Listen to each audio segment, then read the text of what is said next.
इस कहानी को सन 1993 में शुरू किया जाता है, जहां पर एक हॉस्पिटल के अंदर कैमरा के सामने आकर एक डॉक्टर अपने हॉस्पिटल की मरीज, जिसका नाम गैब्रियल था, उसके बारे में बता रही थी। डॉक्टर कहने लग गई कि मेरा वो मरीज आजकल बहुत अजीब होता जा रहा है, क्योंकि उसकी बढ़ने की टाइम रुकने का नाम ही नहीं ले रहा है। साथ ही साथ उसके शरीर में पहले से काफी ज्यादा पावर्स, यानी उसके बॉडी के अंदर काफी मात्रा में एनर्जी आ चुकी है। रिकॉर्डिंग के बीच ही इस डॉक्टर का साथी घबराते हुए उसके पास आकर कहने लगा कि गैब्रियल फिर से पहले की तरह भागने की कोशिश कर रहा है और वो दरवाजे को ताबड़तोड़ पीटने लग गया है। यह सुनकर डॉक्टर फौरन से उसके रूम की तरफ दौड़ पड़ी थी। दिखाया गया कि उस हॉस्पिटल में हर तरफ अफरा तफरी मची हुई थी। वहाँ के नर्स, डॉक्टर्स के साथ साथ वहाँ के काम करने वाले लोग भी डर कर किसी चीज को देखकर भागने लग गए हों। अब एक गार्ड के साथ कुछ डॉक्टर गैब्रियल के कमरे में चले जाते हैं। दरअसल ये लोग गैब्रियल को बेहोश करना चाहते थे, इसीलिए बेहोश करने वाले गन लेकर उसके रूम के डोर तक पहुंच तो गए थे, लेकिन अचानक से गैब्रियल उनके साथ साथ बाकी डॉक्टर्स पर भी अटैक कर देता है। वो काफी जोर से गार्ड के बाजू को पकड़कर तोड़कर उसका चुरा बना देता है, जिससे उसकी हड्डी निकलकर बाहर चली आती है। फिर वो अपने पावर की मदद से हॉस्पिटल के सभी लाइट्स को तोड़कर बुझा देता है। उसी दौरान जैसे ही मौका मिला, डॉक्टर उस बेहोश करने वाली गन उठाकर फौरन से गैब्रियल को शूट कर देती है, जिससे अब वो पूरी तरह से बेहोशी के हालत में चला जाता है और ये लोग जल्दी से उसे ले जाकर एक चेयर पर बांध देते हैं। यहाँ जैसे ही गैब्रियल को होश आया तो वो डॉक्टर के साथ उनके साथी को अपने सामने खड़ा हुआ पाता है। अब क्योंकि उन्होंने उसके चेयर को जिस पर वो बांधा गया था वो काफी दूर रखा गया था, क्योंकि वो खतरनाक होने के साथ साथ दिखने में काफी डरावना भी लग रहा था। गैब्रियल को डॉक्टर इस तरह से डांटना शुरू कर देती है जैसे कोई छोटा बच्चा हो। कहने लगी, तुम बहुत बुरे हो, और गैब्रियल भी चिढ़ने लग जाता है। उससे गुस्सा आने लगा। उसी टाइम वहाँ पर रखा हुआ रेडियो से शैतानी आवाज आने लग जाता है। यह आवाज किसी और की नहीं बल्कि गैब्रियल की ही थी। वो इन्हें धमकियां देने लग गया था। कहने लगा कि अब मैं किसी को नहीं छोड़ने वाला, तुम सभी को बहुत ही बुरी मौत दूंगा। यह सुनते ही डॉक्टर का साथी काफी ज्यादा हैरानी के साथ डर भी जाता है। कहने लगा कि आखिर यह कैसे हो सकता है, ये कैसे बोल पा रहा है, वो रेडियो को कंट्रोल करके हमसे बात कैसे कर पा रहा है। तब डॉक्टर उसे बताती है कि हाँ, यह सच है, क्योंकि गैब्रियल के पास ऐसी ताकतें हैं जिनकी मदद से वो काफी तरह तरह के अजीब चीज कर सकता है। अब डॉक्टर और उसका साथी दूसरे कमरे में जैसे ही जाते हैं, उन्होंने देखा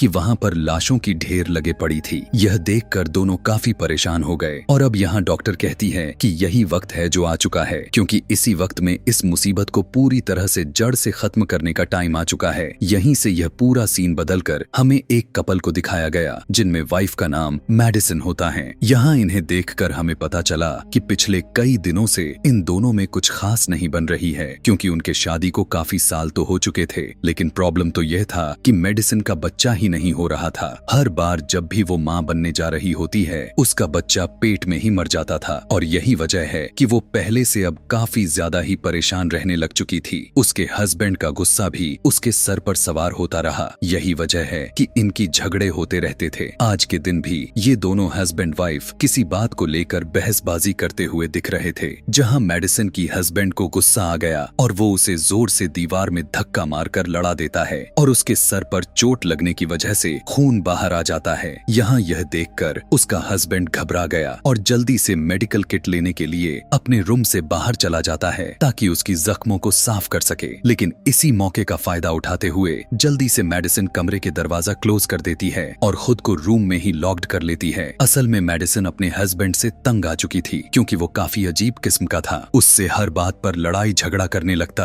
और उसे मारने लगता था। कुछ टाइम के बाद वो मेडिसिन को दरवाजा खोलने को चिल्लाने लग गया, लेकिन उसके बावजूद भी दरवाजा वो नहीं खोलती। इसीलिए अब उसके हस्बैंड को आज रात कमरे से बाहर ही गुजारना पड़ेगा। रात में दिखाया गया जब वो सोफे पर सो रहा था तो उसे ऐसा महसूस होता है जैसे किचन में कोई मौजूद है। वो जब चेक करने गया तो हैरान करने वाला बात यह था कि उसकी मिक्सर मशीन अपने आप चलने लग जाती है। यहाँ तक कि फ्रिज भी खुला हुआ था और उसका टीवी भी चल रही थी, लेकिन वहाँ कोई दिखाई नहीं दे रहा था। उसका हस्बैंड अभी यह सब देख ही रहा था कि तभी उसके पीछे एक शैतानी काले रंग का कुछ आकर आदमी की तरह खड़ा हो जाता है और अचानक से उस पर हमला कर देता है, जो अचानक से उसके सर को दीवार पर जोर से मारता है। उसी टाइम पर अचानक मेडिसिन की आंख खुल जाती है। यहाँ हम यह बात समझ पाते हैं कि यहाँ हमला जो अभी अचानक से हुआ वो मेडिसिन का सपना था, न कि रियल में। यहाँ वो काफी घबराई हुई थी। उसे अपने हस्बैंड की टेंशन होने लग जाती है है, इसीलिए वो जल्दी से कमरे का दरवाजा खोलकर बाहर अपने हस्बैंड को देखने के लिए चली आती है। लेकिन अपने आंखों से जो उसने देख पाया, उसे देखकर उसकी तो दिमाग ही खराब हो जाती है, क्योंकि वहां उसकी हस्बैंड की लाश बहुत ही बुरी हालत में पड़ी हुई थी।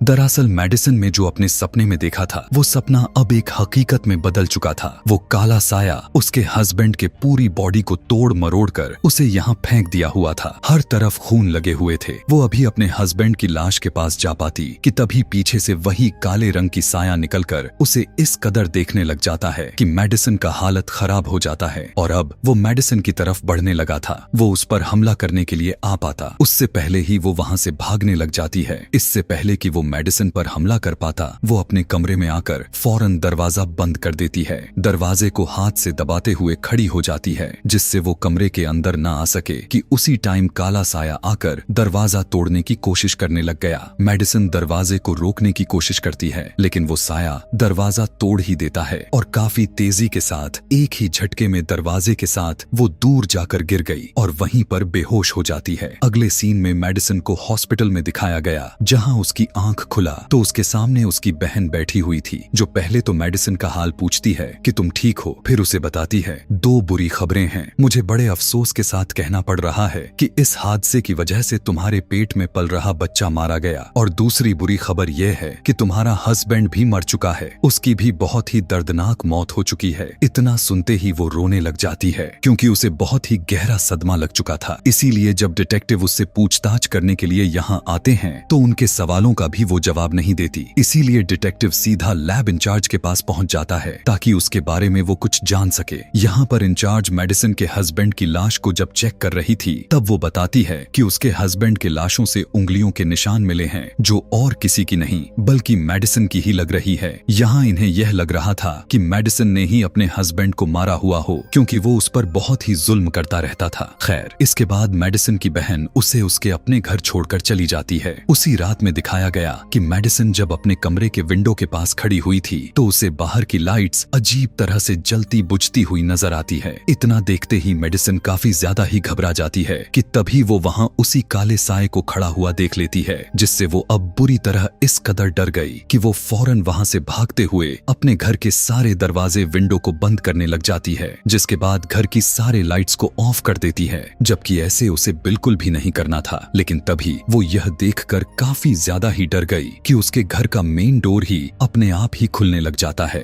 वो डरते हुए जल्दी से भागकर अपने कमरे में आकर दरवाजे को लॉक्ड कर लेती है। आज की रात इसी तरह बहुत मुश्किल से गुजरा था। अगले दिन से मेडिसन ड्रिल मशीन को उठाकर अपने काम पे लग गई, यानी वो अपने सभी दरवाजे पर दो दो लॉक्स लगाने लग गई थी। अगले दिन मेडिसन की बहन उससे मिलने आई। यहाँ हमें पता चला कि वो दोनों सगी बहनें नहीं हैं, क्योंकि जब मेडिसन 8 साल की थी तो उसके सौतेली बहन की मॉम डैड ने मेडिसन को गोद ले लिया था, और 8 साल से पहले क्या हुआ था उस बारे में कोई भी बात मेडिसन को याद नहीं था। वो सब कुछ भूल चुकी थी। दूसरी तरफ हमें एक औरत को दिखाया जाता है जो एक टूर गाइड थी, यानी वो लोगों को अंडरग्राउंड शहर की यात्रा करवाने में उनकी मदद करती थी। यहाँ इस टाइम वो अपने सारे कस्टमर को एक खौफनाक शहर के बारे में बता रही होती है, जिसके साथ टूर खत्म होने के बाद सभी लोग उसे पैसे देकर वहाँ से जाने लग जाते हैं। अब एक जगह पर आकर वो अपना काम खत्म ही करके वहाँ से जाने की तैयारी ही करने में लगी थी, तो अचानक वहाँ सारी की सारी लाइट जलने बुझने लग जाती हैं और देखते ही देखते लाइट्स ऑफ हो जाती हैं। टूर गाइड को लगता है कि वहाँ पर जरूर कोई है जो लाइट से मजाक कर रहा है, इसीलिए चेक करने के लिए दूसरी तरफ जाने लग जाती है। जैसे ही उसकी नजर ऊपर की तरफ छत पर गई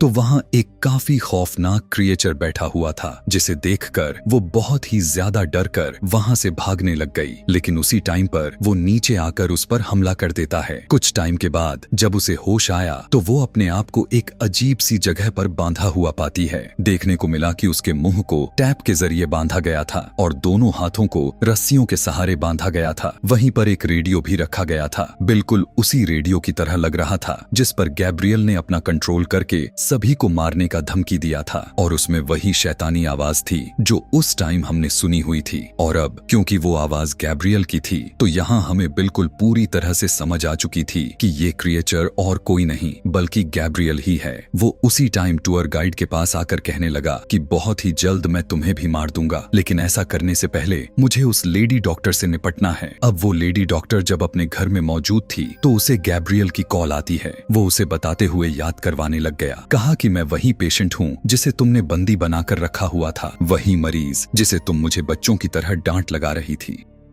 यहाँ लेडी डॉक्टर उसे पहचान और समझ नहीं पाती क्योंकि उसे लग रहा था कि रॉन्ग नंबर होगा, इसीलिए कॉल काट देती है और फौरन से अपने ऑफिस आकर अपने एक फाइल ढूंढने लग गई। उन्हें वो फाइल मिल तो गई थी, लेकिन उसके अंदर से एक छोटी बच्ची की पिक्चर निकलती है जिसकी उम्र लगभग 8 साल की थी। इधर मेडिसिन कपड़े धुलने के लिए जैसे ही वो उस मशीन को खोलती है तो वहाँ उसे लेडी डॉक्टर को अचानक से दिखाई दे देता है और वो डर कर पीछे हट जाती है कि उसी टाइम अचानक से मेडिसिन का पूरा घर लेडी डॉक्टर के घर में चेंज हो जाता है। यानी अब वो डॉक्टर के घर में मौजूद थी। यहाँ पर भी मेडिसिन उस काले साए को देखती है जो और कोई नहीं बल्कि गैब्रियल ही था। अचानक से वो मेडिसिन के बालों को पकड़कर जोर से उसके और खुद मेडिसिन दोनों को घर में पटकता रहता है। अब गैब्रियल काफी गुस्से में दिखाई देने लग गया था। यहाँ सिर्फ मेडिसिन के साथ ही नहीं बल्कि उस डॉक्टर के साथ भी हो रहा था। मौका मिल पाते ही डॉक्टर उठकर वहाँ से भागने लग गई। गैब्रियल भी उसके पीछे गया, जिसने हाथ में ट्रॉफी पकड़ी हुई थी। वो डॉक्टर को पकड़कर ट्रॉफी के नोक से उस पर अटैक कर देता है। दिखाया गया कि गैब्रियल उसके सर को बहुत ही बुरी तरह से क्रश कर देता है, जिससे डॉक्टर की बहुत ही दर्दनाक तरीके से डेथ हो जाती है। इतना खतरनाक नजारा देखते ही मेडिसिन काफी ही ज्यादा मात्रा में डर जाती है। उसी टाइम वो जोर से चिल्लाने लग जाती है, जिसके साथ ही वो अपने ख्यालों से बाहर निकल आती है। उसने देखा कि वो तो खुद अपने घर में ही मौजूद थी। इतना कुछ हुआ देखकर मेडिसिन को कुछ भी समझ में नहीं आ रहा था और वो जैसे ही अपने सर पर हाथ लगाया तो उसके सर से खून निकलने लग गया था। दूसरी तरफ दिखाया गया डिटेक्टिव और लैब इंचार्ज उसी डॉक्टर के घर जाते हैं क्योंकि उन्हें डॉक्टर की मौत की खबर मिली हुई थी। मतलब यह साफ हो चुका था कि मेडिसिन अभी तक जो भी देखा वो सब कुछ सच में हो रहा था। लाश को जब ये चेक कर रहे थे तो उन्होंने देखा कि उसकी मौत बिल्कुल उसी तरह से हुई थी जैसे मेडिसिन ने ख्यालों में देखी हुई थी। उसका पूरा सर बहुत ही दर्दनाक तरीके से कुचला गया था। यहाँ उन्हें वही फाइल मिला था जो डॉक्टर ने गैब्रियल के कॉल को काटने के बाद निकाल कर देखी हुई थी, जिसमें 8 साल की बच्ची की तस्वीर थी। वही तस्वीर अब डिटेक्टिव के हाथ लग जाती है। उस तस्वीर को डिटेक्टिव एक आर्टिस्ट को देकर कहने लगा कि इस तस्वीर को आज से 30 साल आगे की टाइमलाइन में लेकर जाओ और फिर उसका 30 साल वाली प्रिंट निकालकर हमें दिखाओ कि 30 साल के बाद इसकी शकल आखिर किस तरह से दिखाई देता है। यहाँ लैब इंचार्ज डिटेक्टिव को बताने लगी कि वो लेडी डॉक्टर बच्चों की डॉक्टर थी और बच्चों को सर्जरीज ऑपरेशन काफी ज्यादा ही माहिर थी, जिस वजह से वो बहुत ही फेमस थी। दिखाया गया गैब्रियल अब वापस अपने ठिकाने पर पहुंच चुका था, जहां वो डॉक्टर के घर से अपने साथ ट्रॉफी का वो तेज नोकदार वाली हिस्सा भी लेकर आया हुआ था। उसकी मदद से वो अपना हथियार बना रहा होता है। फिर हथियार की तैयार होने पर वो उसे टूर गाइड पर टेस्ट करने लग गया था ताकि उसका निशाना और भी अच्छा कर सके। अब मेडिसिन को जब लेडी डॉक्टर के मौत के बारे में पता चला था तो वो हैरान होने के साथ साथ वो काफी ज्यादा ही डर भी गई और क्योंकि वो पहले से ज्यादा ही थक चुकी थी इसीलिए वो अपने बेड पर जाकर लेट जाती है। सोते वक्त उसे फिर से एक ख्याल आना शुरू कर देता है। इसी ख्याल की दुनिया में वो उसी लेडी डॉक्टर की साथी को भी देखने लग गई थी जो अपने बिस्तर पर लेटा हुआ सोने की तैयारी करने में लगा हुआ ही था कि उसी टाइम उनके पास गैब्रियल आ जाता है। उसने अपने हाथ में वही तेज धार वाली ट्रॉफी ली हुई थी। वो डॉक्टर के साथी के पास आकर उसके ऊपर ही चढ़ जाता है। जैसे ही डॉक्टर की साथी ने उसे देखा तो उसकी तो हवा ही टाइट हो जाती है और वो जोर से चीख मार देता है और फौरन से गैब्रियल उस ट्रॉफी हथियार को उसके सीने में बार बार मारते हुए उसे घुसा देता है और उसी टाइम पर डॉक्टर की मौत हो जाती है। इस वाले ख्याल को देखकर मेडिसिन काफी ज्यादा ही डर चुकी थी। उसकी आंख खुल गई और वो जोर जोर से चिल्लाने लग चुकी थी। दरअसल उसका यहाँ पहली बार था जो गैब्रियल के चेहरे को देखा था, जो बहुत ही डरावना और काफी ज्यादा ही बदसूरत था, जिसे देखकर उसकी तबीयत इतना ज्यादा बिगड़ जाता है कि वो फौरन से उठकर चीखना चिल्लाना शुरू कर देती है। जब वो खुद को कमरे में पाकर उसने देखा कि उसके तकिए पर काफी सारे खून गिरे हुए थे। चिल्लाने की आवाज को सुनते ही उसकी बहन यहाँ पर दौड़ती हुई आती तो है, लेकिन उसे कुछ भी समझ में नहीं आया कि उसकी बहन ऐसा क्यों कर रही है। पूछने पर मेडिसिन साफ साफ बता देती है कि मुझे काफी सालों से कुछ डरावने से ख्याल दिखाई देते आ रहे हैं और जो कुछ भी मैं अपने ख्यालों में देखती चली आ रही हूँ वो हमेशा सच हो जाता है। इसीलिए अगले दिन दोनों बहनें पुलिस स्टेशन चली जाती हैं। उनकी मुलाकात डिटेक्टिव और लैब इंचार्ज से हुआ। यहाँ मेडिसिन उन्हें बताने लग गई कि मेरी डरावने ख्याल सच हो जाते हैं। मैंने लेडी डॉक्टर के साथी का मौत भी कुछ देर पहले ही ख्याल देखा हुआ था, जो हॉस्पिटल के सामने वाले बिल्डिंग में हुआ जहाँ वो रहा करते थे। उसकी ऐसी बात सुनकर दोनों डॉक्टर के साथी के घर जाते हैं, जहाँ उन्हें सच में उनकी लाश बेड पर ही पड़ा हुआ मिल जाता है, बिल्कुल उसी तरह से जैसे उसने अपने ख्यालों में देखी हुई थी, बिल्कुल उसी तरह के जैसे गैब्रियल ने उनके चेहरे पर वार किया हुआ था और पूरा बिस्तर खून से सना हुआ था। इतना सा देखकर डिटेक्टिव और लैब इंचार्ज बुरी तरह से दंग होकर पुलिस स्टेशन वापस चले आते हैं और मेडिसिन और उसके बहन को यहीं पुलिस स्टेशन में कुछ टाइम तक रुकने के लिए कहने लगे, क्योंकि उन्हें इनसे कुछ पूछताछ करनी थी।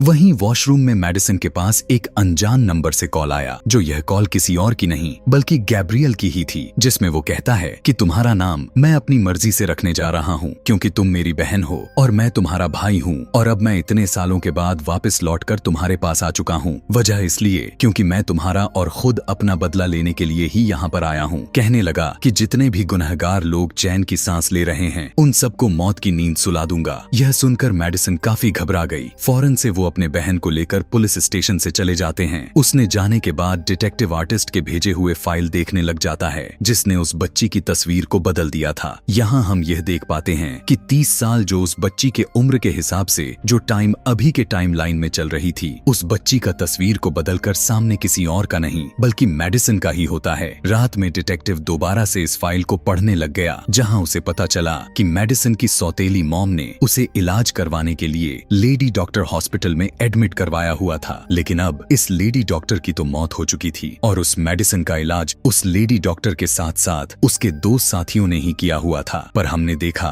कि लेडी डॉक्टर और उसकी एक साथी को तो मौत हो चुकी थी, तो अब जो तीसरा डॉक्टर जो अभी जिंदा था, वही इकलौता शख्स था जो इस बारे में सारी सच्चाई पेश कर सकता था। इसी सोच के साथ डिटेक्टिव उस डॉक्टर से मिलने के लिए उसके घर के लिए फौरन से निकल जाता है। मेडिसिन और उसकी सौतेली बहन अपने मॉम के पास पहुंच गईं, जहां उनकी मॉम बताते हुए कहने लगी थी कि जब मेडिसिन छोटी बच्ची हुआ करती थी तो उसका ख्याली दुनिया का एक दोस्त था जो सिर्फ उसे ही नजर आता था और उसका भी नाम गैब्रियल था। अभी उनका इतना कहना ही था। उसी टाइम पर मेडिसिन को विजन दिखने लग जाते हैं, जिसमें वो तीसरा डॉक्टर और बचा हुआ इकलौता डॉक्टर गैब्रियल को देख पाती है। दरअसल गैब्रियल इस बार तीसरे डॉक्टर को मारने आया था, जो यहाँ बाथटब में बैठकर काफी आराम से नहा रहे थे। इतनी ही देर में यहाँ डिटेक्टिव भी आ चुका था, लेकिन उसी टाइम अचानक ऊपर से गैब्रियल आकर इस पर हमला कर देता है। दोनों के हाथापाई में डिटेक्टिव गैब्रियल का इतना भयानक चेहरे को देखकर काफी ज्यादा ही डर जाता है। इस चीज का फायदा उठाकर गैब्रियल भी उस पर काफी तेजी के साथ बार बार वार करने लग जाता है, लेकिन हर बार वो बचता रहता है। फिर डिटेक्टिव उस पर वार करके उसे दूर फेंक देता है और उस पर फायरिंग करने लग जाता है, लेकिन गैब्रियल किसी तरह यहाँ से भाग जाता है। इसके बावजूद भी डिटेक्टिव उसके पीछे भागा पकड़ने के लिए, लेकिन फिर भी वो उसके हाथ नहीं लगा था। इसी के साथ मेडिसिन अपने ख्यालों की दुनिया से बाहर चली आती है। अगले दिन दिखाया गया, जहां पर डिटेक्टिव और लैब इंचार्ज अपने साथ एक ब्रेन डॉक्टर को लेकर आए हुए थे,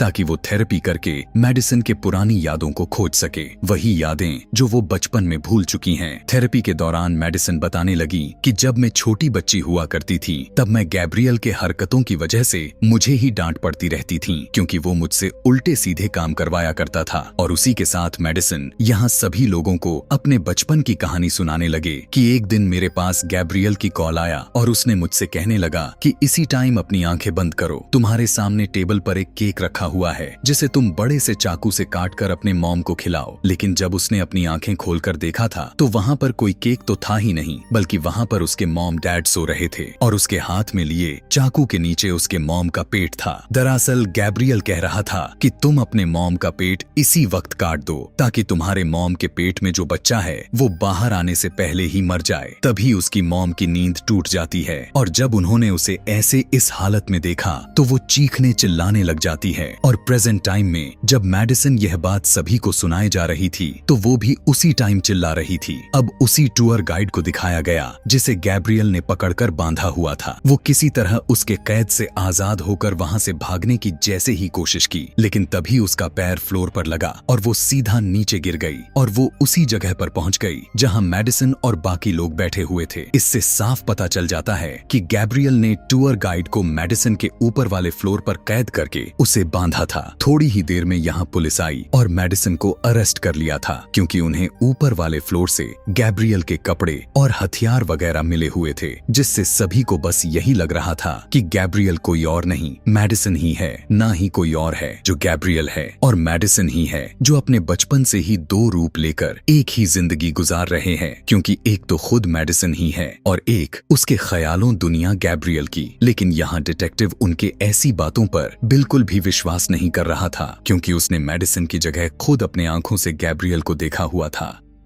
खैर, अरेस्ट करने के बाद डिटेक्टिव और लैब इंचार्ज मेडिसन से पूछताछ करने में लग जाते हैं, जहां वो बताती है कि गैब्रियल बहुत ही ज्यादा खतरनाक है। उसी पूछताछ के दौरान मेडिसन के फोन पर गैब्रियल का कॉल आया और वो उन सभी लोगों को खुद बताता है कि हाँ, मैं मेडिसन का ख्याली दोस्त हूँ। लेकिन उसी दौरान यहाँ मेडिसन जोर जोर से चिल्लाने लग गई, जिसकी वजह से उस रूम में लगा हुआ सारा बल्ब टूट जाते हैं। उसके ऐसा करने पर मेडिसन को सेल में लॉक्ड कर दिया गया था। इधर मेडिसन भी अपनी सौतेली बहन से उस हॉस्पिटल का एड्रेस लेती है जहां बचपन में मेडिसन को इलाज के लिए एडमिट करवाया गया था, यानी वही हॉस्पिटल जो लेडी डॉक्टर का था। अब क्योंकि हॉस्पिटल तो बंद हो गया था, लेकिन उसकी बहन को पता था कि वहां से जरूर कुछ तो ऐसा होगा जो आगे चलकर काम आ सकेगा, इसीलिए वो फौरन से हॉस्पिटल के लिए निकल पड़ी। हॉस्पिटल में आकर वो वहां के सभी चीजों को चेक करने लग गई, जहां उसे मेडिसन से जुड़ी कुछ टैप रिकॉर्डर मिल जाता है, जिसे वो लेकर अपने घर आ जाती है। उन रिकॉर्डिंग को चेक करने पर पता चला कि मेडिसन की असली मॉम और कोई नहीं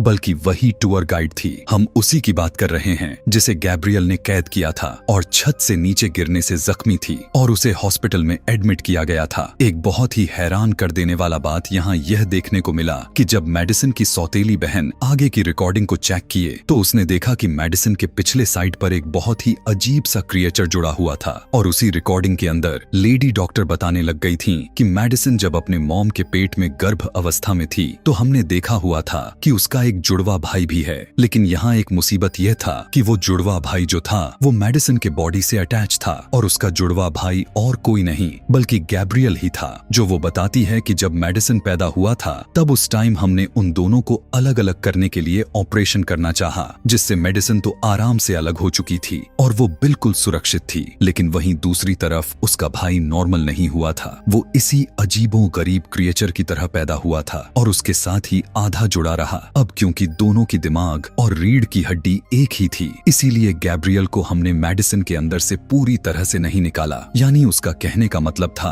कि वे जितना निकाल सकते थे उतना ही निकालने में कामयाब हो पाए और बाकी अंदर ही रहने दिया था। बस उसके दिमाग को ऑपरेशन करके बंद कर दिया गया था, क्योंकि उसके जान का खतरा हो सकता था, जिससे उसका आधा दिमाग मेडिसन के अंदर ही रह गया था। यहाँ डॉक्टर बताते हुए कहने लग गए थे कि गैब्रियल एक बहुत ही खास तरह का बच्चा था, क्योंकि उसके पास बहुत ही शक्तिशाली ताकतें थीं। डॉक्टर बताती हैं कि गैब्रियल आसपास के सिग्नल्स और वेब्स को कंट्रोल में कर सकता था और यही तो वजह थी कि उसने रेडियो के सिग्नल्स को कंट्रोल करके मूवी के स्टार्ट में कहा हुआ था कि मैं किसी को नहीं छोड़ूंगा, मैं तुम सभी को मार डालूंगा। फिर एक दिन गैब्रियल ने मेडिसन को कंट्रोल करके उस हॉस्पिटल में तबाही मचा दी थी। यानी यह वही टाइम है जब हमने कहानी के शुरुआत में देखा हुआ था और जब डॉक्टर इस मुसीबत को जड़ से खत्म करने की बात कही हुई थी। वो और कोई नहीं बल्कि गैब्रियल ही था, जिसे वो आधा तो निकाल आई थी लेकिन उसे पूरी तरह से अलग नहीं कर पाई, यानी वो उसके दिमाग में ही रह गया था। और जब जब मेडिसन गैब्रियल को अपने ख्यालों में देखती आ रहती है,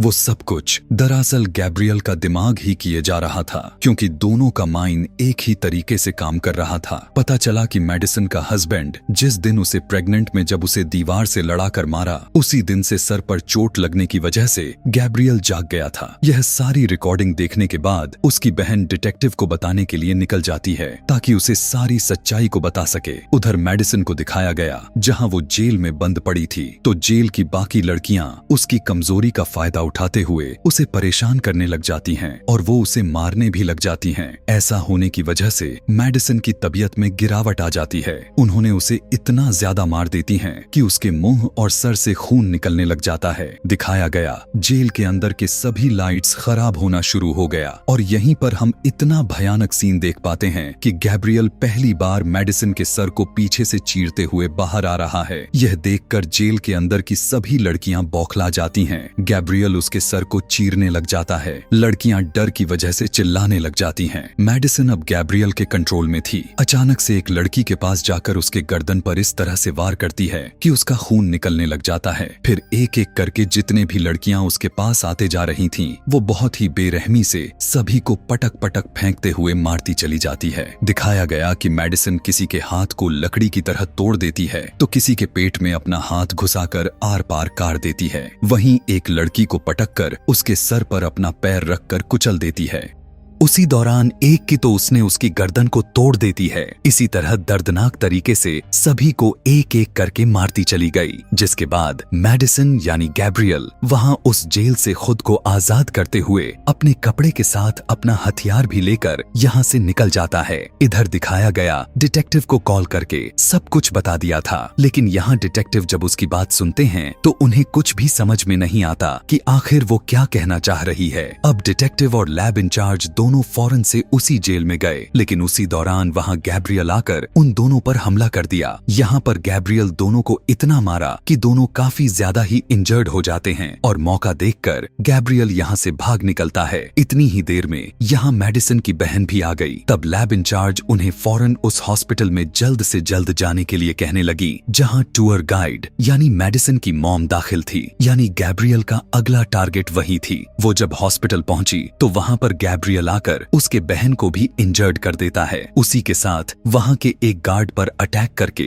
उसे भी मार देता है। इसके बाद अब वो मेडिसिन की मॉम के रूम में घुस जाता है। यहाँ पर मेडिसिन की मॉम उससे माफी मांगने लग जाती है कि प्लीज मुझे माफ कर दो, मैं अपनी गलती मानती हूँ। हाँ, मुझे तुम्हें अलग नहीं करना चाहिए था क्योंकि तुम भी तो मेरे बेटे ही थे। मैं अपनी गलती को एक्सेप्ट कर रही हूँ। गैब्रियल बहुत ही ध्यान लगाकर अपनी मॉम की बातों को सुने जा रहा था और उनकी बातों को मानकर थोड़ा शांत हो जाता है। यहाँ पर मामला शांत हो रहा था कि उसी टाइम पर डिटेक्टिव आकर गैब्रियल पर शूट करने लग जाता है, पर मेडिसिन की बहन डिटेक्टिव को ऐसा करने से मना करने लग जाती है। लेकिन अब गैब्रियल गुस्से से पागल हो चुका था, इसीलिए वो अपने हथियार को जोर से डिटेक्टिव पर फेंक कर मारता है, जो सीधा डिटेक्टिव के सीने में स्टैब हो गया और उसकी वहीं पर ही मौत हो गई। अब यह सारा कुछ मेडिसिन दूसरी साइड से देख तो रही थी, लेकिन उसके बस में कुछ भी नहीं था जो वो उसे बचाने के लिए कुछ करे, क्योंकि उसे पहले से ही गैब्रियल ने कंट्रोल किया हुआ था। इतना कुछ हुआ ही था कि तभी मेडिसिन की बहन गन उठाकर गैब्रियल को पॉइंट कर देती है और कहने लगा इसी वक्त निकल जाओ। मेरी बहन के बॉडी से इतना सुनते ही गैब्रियल भड़क जाता है और कहने लगा कि नहीं, ये तुम्हारी बहन नहीं है। इतना कहकर पूरा बेड उसकी तरफ फेंक कर मारता है, जिससे मेडिसिन की बहन काफी बुरे तरीके से उसी बेड के नीचे दब जाती है। फिर वो उसके पास आकर कहने लगा कि मैं बचपन से ही तुम्हें मारना चाहता था, लेकिन हर बार तुम्हें तुम्हारा किस्मत ने साथ देता चला गया।